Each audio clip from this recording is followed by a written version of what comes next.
বুধাদিত্যর মাথা ভরা কাশবন বাসের দুলুনিতে মাঝে মাঝে দুলছে। হাবিজাবি পুরনো দিনের চিন্তার ফাঁকে ফাঁকেই স্বামীর দিকে লক্ষ্য রাখছে স্মৃতিকণা।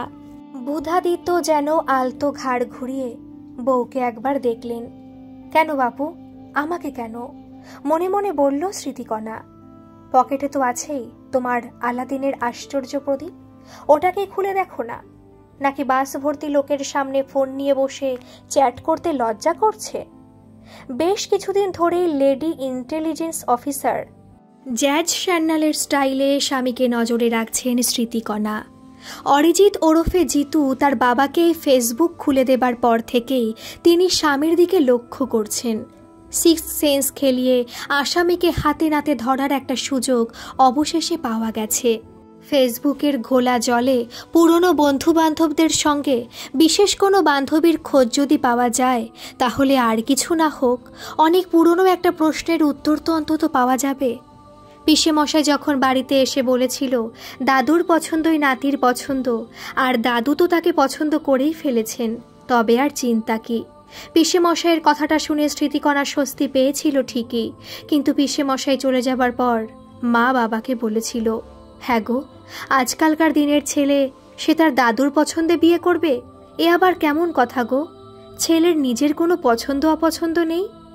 বাবা বলেছিলেন, তোমাদের মেয়েদের এই এক দোষ জানো তো, সবেতেই খুঁত খুঁজে বেড়াও তোমরা।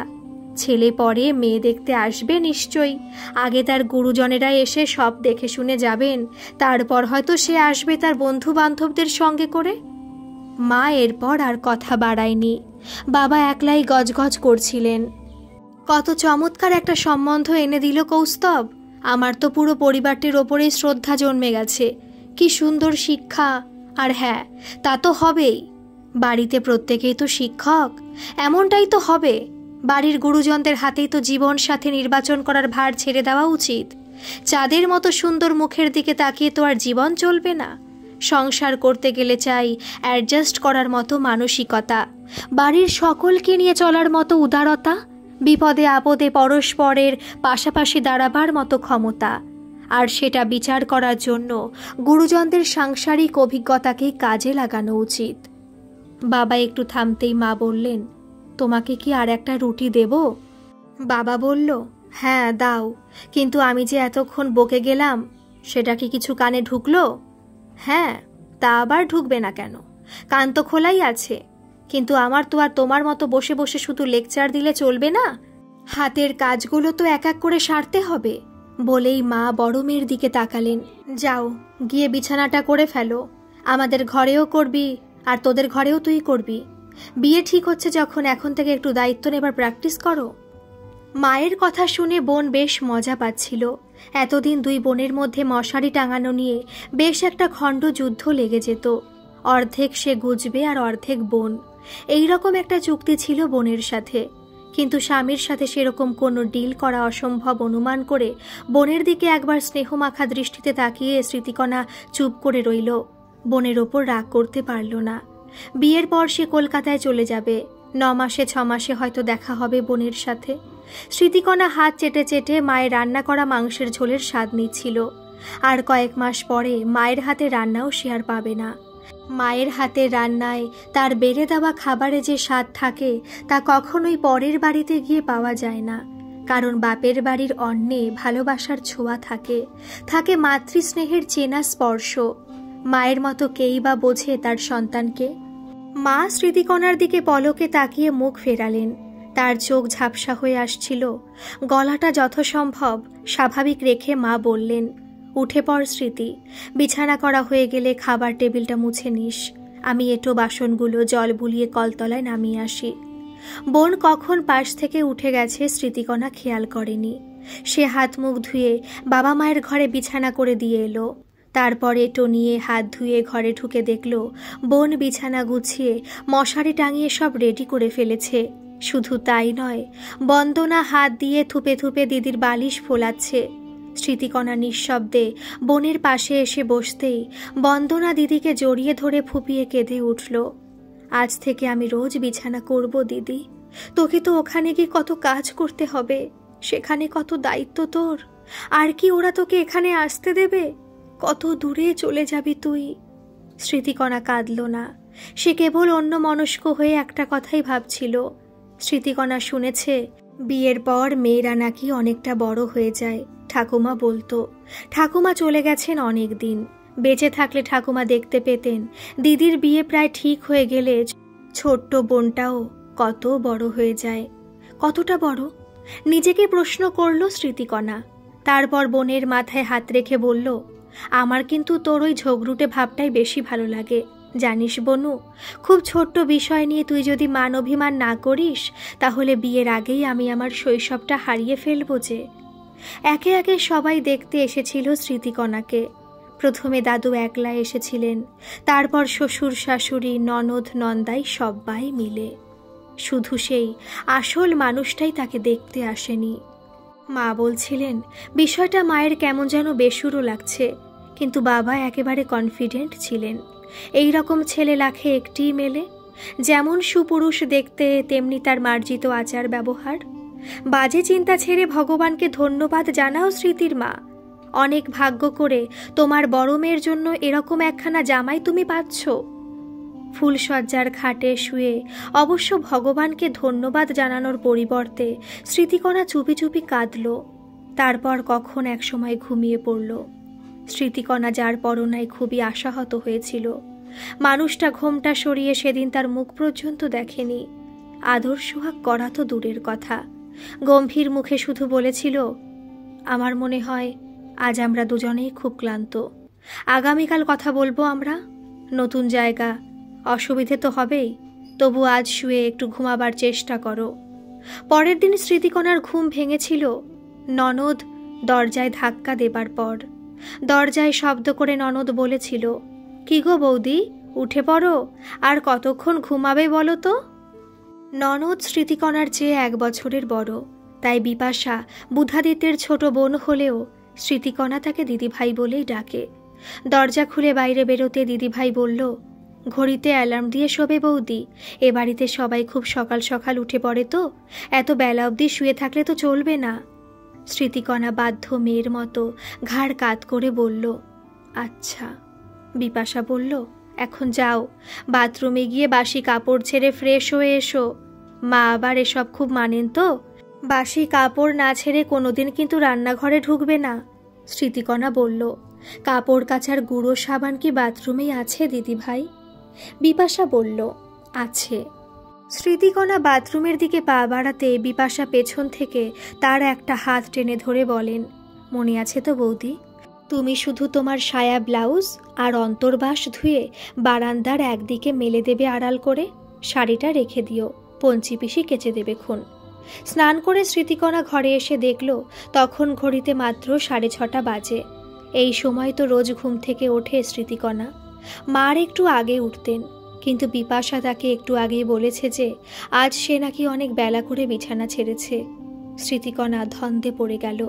পঞ্চি পিসি ঘরে এসে তাকে চা দিয়ে বলল, আজ আমি চা দিলাম বৌমা, কাল থেকে সকাল সকাল ঘুম থেকে উঠে এই কাজটা তোমাকেই করতে হবে। স্মৃতিকণা বলল, কত সকালে উঠব গো পঞ্চি পিসি? পঞ্চি পিসি গালে হাত দিয়ে হাসতে হাসতে মেঝের ওপরেই বসে পড়ল। বলল, এ বাড়িতে দাদুর সকাল হয় ভোর 4:30-র সময়। তখনই ঘুম থেকে উঠে বাসি কাপড় চোপড় ছেড়ে তোমায় দাদুকে চা দিতে হবে। এতদিন দাদুর এসব ঝক্কি তোমার শাশুড়ি সামলেছেন, এখন তুমি এসে গেছো, এবার তোমার শাশুড়ির ছুটি। স্মৃতিকণার কান্না পাচ্ছিল। ভোর 4:30-র সময় ঘুম থেকে উঠে তাকে দাদুর জন্য চা তৈরি করতে হবে। কাল রাতে স্বামী ভালোবেসে তার সাথে একটি কথা পর্যন্ত বলেননি। পিসেমশাই এ কীরকম জীবনে বেঁধে দিল তাকে। এর চেয়ে তো তার বিয়ে না হওয়াই ঢের ভালো ছিল।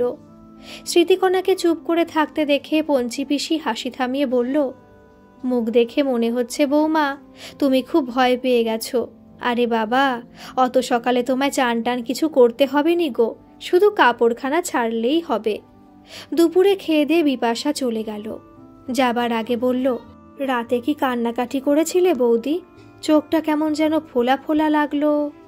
স্মৃতিকণার খুব অসহায় বোধ হচ্ছিল। সে ননদকে জড়িয়ে ধরে বলল, আজ থেকে যাও না দিদি ভাই। বিপাশা বলল, ননদকে লোকে তাড়াতে পারলে বাঁচে, আর তুমি আমায় থাকার জন্য অনুরোধ করছো বৌদি?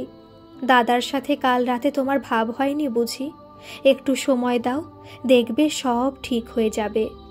রাতে বাবার দেওয়া মশারি টাঙানোর উপক্রম করতেই বুধাদিত্য বলল, আমার মশারি টাঙিয়ে শুলে দম বন্ধ লাগে, ফুল স্পিডে পাখা চালিয়ে শুতেই আমার ভালো লাগে। মশারি না টাঙিয়ে স্মৃতিকণা শুতে পারে না। ফুল স্পিডে পাখা চালালে তার শীত করে। এখন অঘ্রাণ মাস, ডিসেম্বর মাসের প্রথম হলেও শীত যথেষ্টই পড়েছে। স্মৃতিকণা শীত কাতুরে। প্রবল শীত পড়লেও কি লোকটা পাখা চালাবে নাকি? স্মৃতিকণা কোনো কথা বলল না। বিয়ে নিয়ে এতদিন যে এত স্বপ্ন সে দেখেছিল, সবটাই তার মানে মিথ্যে? বিয়ে মানে কি শুধুই দায়িত্ব আর অন্যের খুশিতে চলা? বুধাদিত্য বলল, তোমার মুখটা একদম শুকিয়ে গেল যে। শীত তো মাত্র 2 মাস, ওই 2 মাস বাদ দিয়ে সারা বছর যে আমি ফুল স্পিডে পাখা চালিয়ে শুই, সেই কথাই তোমাকে বলেছি। তবে তোমার মনে হয় সেটা তেমন পছন্দ নয়, এত ভেবো না। তোমার কিছু কিছু পছন্দের সাথে আমি নিজেকে মানিয়ে নিতে পারবো, তবে একটু সময় দিতে হবে। তারপর একটু হেসে বুধাদিত্য তাকে একটা আংটি উপহার দিয়েছিল। বলেছিল, এটা কালকেই দেওয়া উচিত ছিল আমার, একটু দেরি হয়ে গেল। এই সব কিছুর জন্য পিসেমশাইয়ের দিকে নিঃশব্দ চোখের ভাষায় বারবার অভিযোগের আঙুল তুলেছে স্মৃতিকণা। মেয়ের জন্মের পর তো সরাসরি বলেই দিয়েছিল পুলি পিসিকে।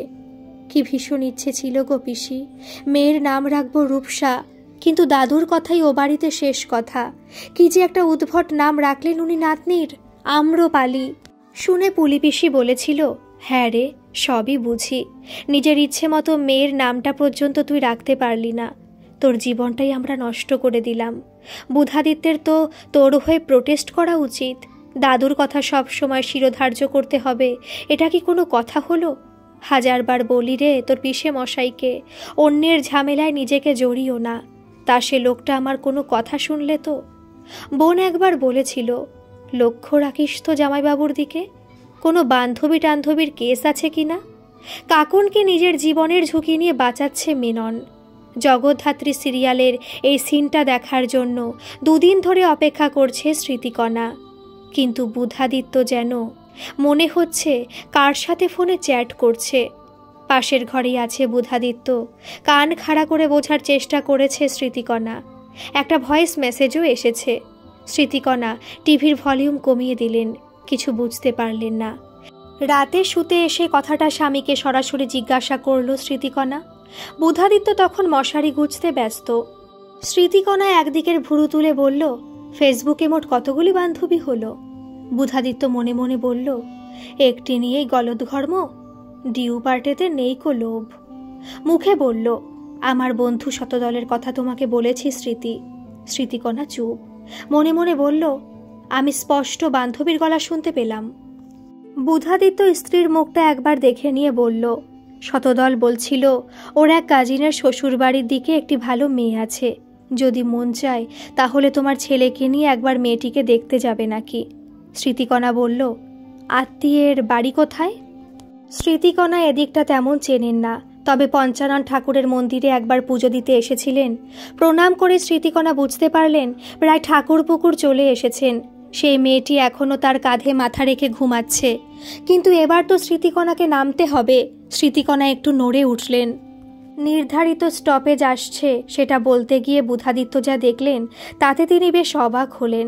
তার মনে হলো স্মৃতিকণা মেয়েটির ওপরে বিরক্ত হওয়া তো দূরের কথা, তিনি যেন খুব সাবধানে নড়াচড়া করছেন। কিন্তু কেন? যদি মেয়েটির ঘুম ভেঙে যায় সেই ভয়ে কি? হতেও পারে। গুরু তো বলেই গেছেন, প্রবীণ মানুষের চোখে অন্যের বউ মা লক্ষ্মী, আর নিজের বউ লেডি বুলডগ। সঞ্জীব চট্টোপাধ্যায় ছাড়া এমন রসিক ভাবনা আর কার মাথাতেই বা আসবে? কিন্তু কথাগুলো যে খাঁটি সত্যি সেটা নিয়ে কোনো দ্বিমত নেই। স্মৃতিকণার ক্ষেত্রে এই সময় কি প্রযোজ্য হবে? অন্যের বউয়ের প্রতি কেয়ারিং আর নিজের ছেলের জন্য বউ দেখতে গিয়ে শকিং। বাবা, আজকাল মেয়েদের তো তুমি চেনো না। একটি বেফাস কথা বলেছ কি মরেছ? নিজের মনেই কথাটা বলতে বলতে বুধাদিত্য হাসি চাপলেন। বাসে বসে থাকার সময়ই বলাকার নন্দাই সৌমেন চ্যাটার্জি ফোন করেছিলেন বুধাদিত্যকে। এর আগে বার কয়েক কথা হয়েছে তার সাথে। বুধাদিত্যর ফোনে তার নম্বর সেভ করাই আছে। ফোন রিসিভ করে বুধাদিত্য বললেন, হ্যাঁ দাদা, আর 5 মিনিট, এসেই গেছি প্রায়। সৌমেন চ্যাটার্জির মেয়ের নাম দেবরূপা। ফোনেই তার ফটো দেখেছেন বুধাদিত্য। স্মৃতিকণাকেও দেখিয়েছেন মেয়ে বেশ সুন্দরী। বেহালা চৌরাস্তার কাছে একটি প্রসিদ্ধ ইংলিশ মিডিয়াম স্কুলে দেবরূপা শিক্ষকতা করে। মেয়েটি শিক্ষিকা শুনে বুধাদিত্য এবং স্মৃতিকণা দুজনেই বেশ খুশি হয়েছেন। স্কুলটি ইংলিশ মিডিয়াম হলেও শিক্ষিকাদের যে একটি চির স্নিগ্ধ রূপ থাকে, স্মৃতিকণা একথা মনে প্রাণে বিশ্বাস করেন। বাস থেকে নেমে দীর্ঘদেহী সৌমেন বাবুর সাথে সাক্ষাৎ হতেই মনটা আরও জুড়িয়ে গেল স্মৃতিকণার। ভদ্রলোকের সুখময় প্রশান্তি। বাস থেকে নামতেই ভদ্রলোক এগিয়ে এলেন। আসুন আসুন দাদা, বৌদি সাবধানে আসবেন। চারিদিকে গর্ত, নোংরা, বর্ষাকাল পড়লেই এই এক বিপদ। এই সারাচ্ছে, দুদিন না যেতেই সেই এক অবস্থা। সততা বলে মানুষের মধ্যে আর কিচ্ছুটি নেই। বুধাদিত্য বলল, বাস স্টপেজ থেকে আপনার বাড়ি তো 3 মিনিটের পথ। এটুকুর জন্য আবার আপনি কষ্ট করে আসতে গেলেন কেন? আমরা নিজেরাই তো চলে যেতে পারতাম। সৌমেন বাবু বললেন, আর বলবেন না, মেয়ে আর মেয়ের মা দুজনেই ভেবে আকুল। খালি বলছে যাও না, একটু এগিয়ে গিয়ে দেখো। মেয়ে তো নিজেই এগিয়ে আসছিল। বলেই হো হো করে হেসে উঠে বললেন, এ কি সান্যাল মশাই, আপনি মিষ্টি এনেছেন কেন? আমাদের কুটুম্বিতা তো হয়নি এখনো। বুধাদিত্য গর্ব ভরে বললেন, আমার ছেলেই বলল, বাবা একটু মিষ্টি হাতে করে নিয়ে যেও। ছেলের বাড়ি লোকেরা কি চিরকাল মেয়ে দেখতে গিয়ে হাপুস হাপুস করে মিষ্টি খেয়ে আসবে? এই পুরনো ট্র্যাডিশন এবার ভাঙতে হবে তো। সৌমেন বাবু বললেন, বাহ, দুজনের তো খুব মিল দেখছি, যাকে বলে একেবারে রাজ্যটোক। আমার মেয়েও যুগের তুলনায় একটু বেশি অ্যাডভান্স। আসুন আসুন, আজ পাত্রী দেখার ব্যাপারে আপনাদের একটু অন্যরকম অভিজ্ঞতা হবেই। ওপরওয়ালার ইচ্ছে, আত্মীয়তা হোক বা না হোক, একটু ভালো লাগার রেশ নিয়ে যে আজ আপনারা এখান থেকে বাড়ি ফিরবেন, এটুকু আশা আমি করি। অন্যরকম অভিজ্ঞতা? হ্যাঁ, তা তো ঠিকই। স্মৃতিকণার ভীষণ নার্ভাস লাগছিল।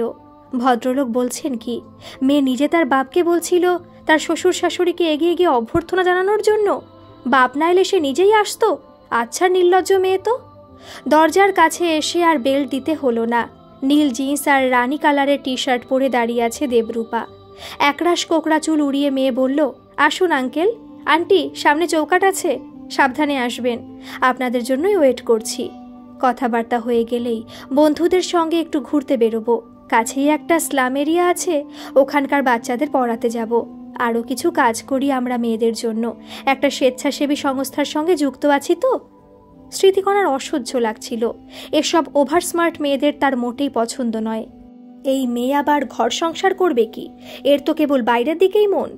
স্বামীর দিকে অসীম বিরক্তি নিয়ে তাকালেন স্মৃতিকণা। এই মেয়েকে দেখতে আসার চেয়ে ইউটিউব খুলে একটা গল্প শুনতে শুনতে লম্বা ভাত ঘুম দিলে কাজের কাজ হতো। স্মৃতিকণা বলল, তা তুমি এখনই বেড়ে যেতে পারো বাছা, মেয়ে দেখা তো হয়ে গেল। বলেই স্বামীকে উদ্দেশ্য করে স্মৃতিকণা বলল, হ্যাঁ গো, আমি ঠিক বলছি তো? সৌমেন বাবু খুশি খুশি মুখে বলল, ছাতাটা মনে করে নিয়ে বেরোস মা, হঠাৎ হঠাৎ যেরকম ঝেপে বৃষ্টি আসছে, ভিজলেই অসুখ করবে, করোনাও তো হচ্ছে শুনছি। সৌমেন বাবু খুশি খুশি মুখে থাকলেও দেবরূপার মায়ের মুখ বেশ মলিন দেখাচ্ছিল। তিনি বুঝতে পারছিলেন স্মৃতিকণা তার মেয়ের ব্যবহারে যথেষ্ট অসন্তুষ্ট হয়েছেন। এই বাচাল মেয়েটিকে যে কি করে তিনি পাত্রস্থ করবেন, এই নিয়ে তিনি সর্বক্ষণ চিন্তা করেন। সৌমেন বাবুকে হাজার বললেও তিনি কিছুতেই মেয়েকে শাসন করেন না। তার আশকারাতেই তো মেয়ের এত বাড়বাড়ন্ত। দাদার বৌদিকে বলেও কোনো লাভ হয় না। দাদা বলে, দেখ বোন, আমরা কেউ তোকে শাসনে রাখতে পারলাম না, নিজের পছন্দে বিয়ে করে বসলি।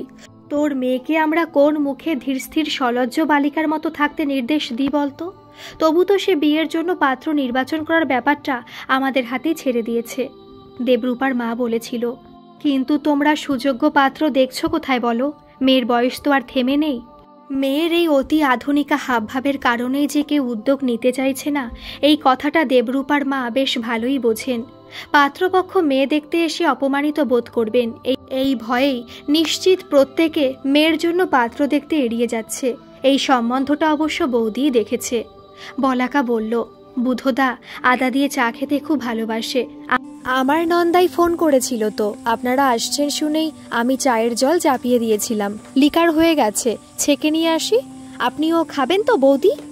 সবাইকে অবাক করে দিয়ে দেবরূপা বলল, ওহ মামি, আন্টি ঘেমে গেছেন, তোমরা কি দেখতে পাচ্ছ না? দাঁড়াও আন্টি, ফ্রিজে কোল্ড ড্রিঙ্ক আছে, আমি নিয়ে আসছি তোমার জন্য, তারপর তোমার ইন্টারভিউ নেওয়া শুরু করব। আগে তোমার নার্ভটাকে একটু রিল্যাক্স মুডে আনা দরকার। বাপি, রিমোট টিপে এসিটা আরও কুলিং মোডে দাও, আন্টির গরম লাগছে। বলেই এক দৌড়ে ছুটে ঘর থেকে বেরিয়ে গেল দেবরূপা। দেবরূপার মা যেন কথা বলা থেকে শুরু করে চলাফেরার শক্তিও হারিয়ে ফেলেছেন। চুপ করে দাঁড়িয়ে তিনি যেন প্রতীক্ষা করছেন কখন একটা চরম অপমানের সুর ধ্বনিত হবে ও পক্ষ থেকে। আপনাদের মেয়ে কি পাগল, নাকি আমাদের আপনারা পাগল ভাবছেন? দেবরূপা ফিরে এলো হাতে কোল্ড ড্রিঙ্কসের গ্লাস নিয়ে।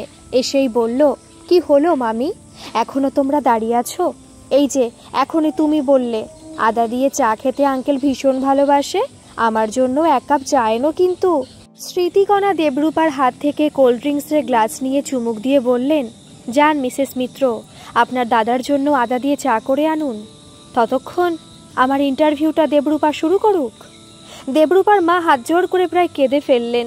দিদি, আপনি আমার মেয়েটাকে ক্ষমা করে দিন দিদি, বলেই মেয়েকে বললেন, অতিথিদের যথেষ্ট অপমান তুমি করেছ রূপু, এবার থামো। স্মৃতিকণা বলল, থামবে? কি যে বলেন, তাহলে আমার ইন্টারভিউ নেবে কে? কত শত গুরুত্বপূর্ণ কাজ ফেলে দেবরূপা বাড়িতে বসে আছে, এই ইন্টারভিউ নেবে বলেই তো। তুমি শুরু করো মা। দেবরূপা হাসল, একটু চিন্তিত মুখে বলল, আমি তোমাকে তুমি বলে ফেলেছি আন্টি। স্মৃতিকণা বলল, একদম ঠিক কাজ করেছ, তুমি কিন্তু ইন্টারভিউটা এখনো শুরু করলে না। বলাকা চা নিয়ে ঘরে ঢুকলো, বলল, বৌদি কিন্তু ভীষণ মডার্ন, একেবারে দাদার অপোজিট। দেবরূপা বলল, আমার মামি বলছিল তুমি নাকি দারুণ রবীন্দ্রসঙ্গীত গাও আন্টি। স্মৃতিকণা বলল, তোমার মামি সে কথা জানলেন কি করে? দেবরূপা বলল, আঙ্কেল বলেছে মামিকে, আর মামি আমাদেরকে। আঙ্কেল তো তোমার প্রশংসায় পঞ্চমুখ। স্মৃতিকণা আশ্চর্য হলেন, স্বামী তার আড়ালে এত প্রশংসা করে তার সম্পর্কে, কেউ কখনো কিছু বলেনি তো। ভাগ্যিস এমন একটা ডাকাবুকো মেয়ের পাল্লায় তিনি পড়েছেন, নইলে হয়তো কখনো কথাটা জানতেই পারতেন না। স্মৃতিকণা বলল, দারুণ কি না জানি না, দাদু বেঁচে থাকতে হারমোনিয়াম নিয়ে তাও তো বসা হতো, কিন্তু এখন সেটা বক্স খাটের ভেতর স্থান পেয়েছে। বাথরুমে স্নান করার সময় দুকলি গাই, তাছাড়া গান তো আর গাওয়াই হয় না। দেবরূপা শটান গিয়ে বসে পড়ল স্মৃতিকণার পায়ের কাছে, কার্পেটের ওপরেই। বলল, কেন গাও না আন্টি, আমার মায়ের হারমোনিয়াম আছে, মা গান জানে, কিন্তু আমি একটু বেসুরো, তবে গান শুনতে ভীষণ ভালোবাসি। রেকর্ড চালিয়ে শুনবে? রেকর্ড চালিয়ে গান শোনা আর শিল্পীর একেবারে সামনে বসে তার মুখের প্রতিটি রেখায় যে সুর আর কথার ব্যঞ্জনা ফুটে ওঠে, সেই উপলব্ধির নির্যাসটুকু উপভোগ করতে করতে গান শোনা কি এক আন্টি? আজ কিন্তু আমার সামনে বসে তোমায় একটা গান শোনাতে হবে। স্মৃতিকণার হাসি পাচ্ছিল, আরও একবার মনে পড়ছিল তার নিজের দেখতে আসার সে দিনটির কথা। স্মৃতিকণা গান গেয়ে শোনানোর পর বাবা দাদুকে বলেছিলেন, এই গানটুকুই যা পারে, মেয়ে আমার তেমন শিক্ষিত নয় কাকাবাবু। দাদু বলেছিলেন, যে মেয়ে এমন চমৎকার রবীন্দ্রসঙ্গীত গাইতে পারে তাকে তুমি অশিক্ষিত বলছো? তুমি তো আমাদের দেশের ঐতিহ্যকে অপমান করছো। এসে গেছে এসে গেছে। হাতে হারমোনিয়াম নিয়ে চেঁচাতে চেঁচাতে ঘরে ঢুকলো দেবরূপা। দেবরূপা হারমোনিয়াম নিয়ে কার্পেটের ওপর রাখতেই স্মৃতিকণা নিজেও তার কাছে এসে বসলো। হেসে বলল, আগে ইন্টারভিউ শেষ হোক, মিষ্টি মুখ করি, তারপর তো গান শোনানোর পালা। মিষ্টি একটার বেশি নয়, তুমি মোটা হয়ে যাচ্ছ। স্মৃতিকণা বলল, তাহলে উপায়? দেবরূপা বলল, ইচ্ছে থাকলেই উপায় আছে, আর আমি তোমার বাড়িতে গেলে তো কথাই নেই, রোজ ভোর 5টার সময় ঘুম থেকে তুলে দেব তোমাকে, তারপর তুমি আমার সাথে হালকা করে যোগা করবে। এত ধকল এই বয়সে সইবে? তোমার বয়সে যেটুকু ধকল সইবে সেটুকুই করবে। তারপর আমি সেদ্ধ ভাত খেয়ে ফ্রুট নিয়ে স্কুলে চলে যাব, আর তুমি জাস্ট একটা হাতে করা রুটি খাবে, তারপর ফ্রুট অথবা ফ্রুট জুস খেয়ে নেবে। ওসব নিয়ে তোমায় চিন্তা করতে হবে না, আমি তোমাকে ডায়েট চার্ট বানিয়ে দেব। তুমি শুধু কখনো চুপচাপ বসে থাকবে না। তুমি তো দারুণ রান্নাও করো, আমি শুনেছি। থোর আর মোচার প্রিপারেশন খেতে আমার দারুণ লাগে। এসব রান্না বান্না করে আমাকে খাওয়াবে। জানো আন্টি, কাজের মধ্যে থাকলে না ভীষণ রিল্যাক্সড লাগে। চুপ করে বসে থাকলেই নানা হাবিজাবি চিন্তা মনের মধ্যে আসে। তখন যেন মনটা কিরকম বিশ্রদ্ধ হয়ে ওঠে সব কিছুর ওপর, নিজের জীবনের অকৃতকার্যতার ওপর, মানুষের ওপর, গোটা পৃথিবীর ওপর। অবাক হয়ে শুনছেন স্মৃতিকণা। চিরাচরিত পাত্রী দেখার পদ্ধতি অনুসরণ করে যদি দেবরূপা বসে থাকতো মাথা নিচু করে, তাহলেই পাগল মেয়েটার এই অপূর্ব জীবন দর্শনের কথাগুলো তার তো অজানাই থেকে যেত। ভাগ্যিস রেগে উঠে তখনই এখান থেকে চলে না গিয়ে তিনি মাথা ঠান্ডা করে বসেছিলেন। দেবরূপা তাকে ঈষৎ ঠেলা দিয়ে বলল, ও আন্টি, কি এত ভাবো বলো তো? হ্যাঁ বলো। ইন্টারভিউ তো মন্দ লাগছে না। পুরোনো দিনে রান্না করে খাওয়াতে হবে, সকালে ঘুম থেকে উঠে যোগ ব্যায়াম, তারপর ডায়েট চার্ট অনুযায়ী খাওয়া দাওয়া, গানের চর্চা করতে হবে। বৌমা আমার সাংঘাতিক কড়া, বুঝতেই পারছি। কপালে আমার অশেষ দুঃখ আছে। দেবরূপা ভ্রু ভঙ্গি করে হাসল, বলল, সুখও আছে। শোনো আন্টি, তোমাকে একটা খুব সিক্রেট নিউজ দেবার আছে। স্মৃতিকণা বলল, চুপি চুপি কথা, এত লোকের সামনে বলবি? দেবরূপা ঠোঁট ছুচলো করে এবার আঙ্কেলের দিকে তাকালো, তারপর বলল, হ্যাঁ, সকলের সামনেই তো বলবো। আঙ্কেল তোমাকে ভালো মানুষ পেয়ে এভাবে ঠকাবে সেটা তো হতে পারে না।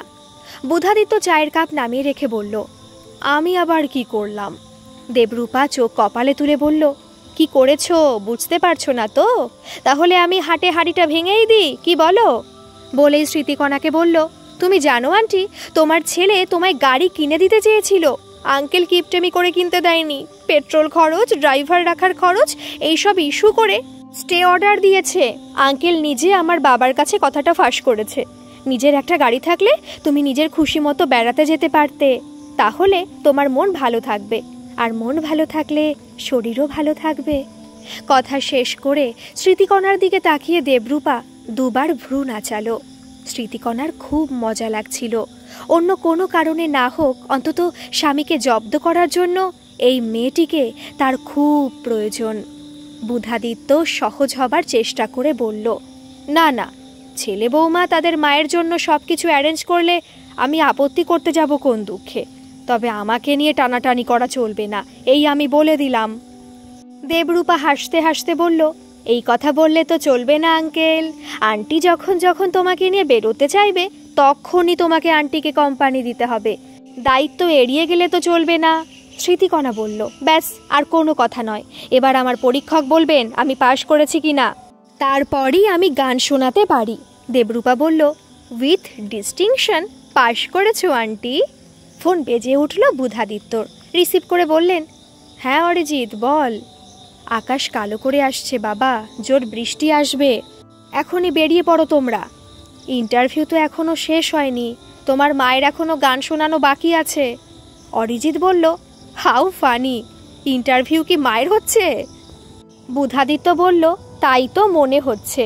হাসতে হাসতে অরিজিৎ বলল, তাহলে পরীক্ষককে বলো বাকি পরীক্ষাটা তিনি কষ্ট করে আমাদের বাড়িতে এসে নিয়ে যাবেন। মা যখন দিচ্ছে তখন আমাকেও তো ইন্টারভিউ দিতে হবে, তাই না? বুধাদিত্য দেবরূপাকে উদ্দেশ্য করে বলল, আজ গান শোনার বিষয়টা মুলতবি থাক মা, আমার ছেলে বলছে তাকেও তো ইন্টারভিউ দিতে হবে, আর তার জন্য তোমাকে আসতে হবে আমাদের বাড়ি। আজ আমরা উঠি তাহলে। দেবরূপা বললে, উঠবে? আচ্ছা এসো তাহলে। তবে কি জানো আঙ্কেল, একটা কথা আমি চেপে গেছি। মিষ্টি নাম দিয়ে আমার একটা প্রোফাইল আছে। তোমার ফ্রেন্ডসদের মধ্যে থেকে সার্চ করে অরিজিৎ সান্যাল মানে তোমার ছেলেকে ফ্রেন্ড রিকোয়েস্ট পাঠিয়েছিলাম। তারপর মেসেঞ্জারে কথা বলে ইন্টারভিউ আমি কিছুটা এগিয়ে রেখেছি বলতে পারো। তবু একবার তোমাদের বাড়িতে তো আমাকে যেতেই হবে, বাড়িটা দেখতে হবে। তাছাড়া দিদির সাথে, তার হাজবেন্ডের সাথে ইন্ট্রোডাকশন করাটাও তো দরকার। দেবরূপাকে ভীষণ চিন্তিত দেখালো। উপস্থিত বাকি সদস্যরা এবং অতিথিরা মুখ টিপে হাসছিলেন। স্মৃতিকণা হাসেননি, গম্ভীরভাবে বললেন, তুমি আমার বাড়িতে আসলে অবশ্যই তোমাকে একটা গান আমি শোনাবো। তবে আজ দুলাইন একটা কবিতা বলে শোনাই। বলেই শুরু করলেন, আজি এ প্রভাতে রবির কর, কেমনে পশিল প্রাণীর পর, কেমনে পশিল গুহার আধারে প্রভাত পাখির গান, না জানি কেন রে এতদিন পরে জাগিয়া উঠিল প্রাণ। স্মৃতিকণা উদাত্ত কণ্ঠে যখন আবৃত্তি করছিলেন তখন যেন তার নিজের গলা নিজেরই অচেনা লাগছিল। এতদিনের চেনা ছকের পাত্রী দেখার ঘটনাটি কি সমাজের সর্বস্তরে সত্যি বিপ্লব আনতে পারবে? গল্পটি যদি ভালো লাগে তাহলে প্লিজ একটা সাবস্ক্রাইব করে আমার পাশে থাকবেন। আর কেমন লাগলো অবশ্যই একটা কমেন্ট করে কিন্তু জানাবেন। ধন্যবাদ।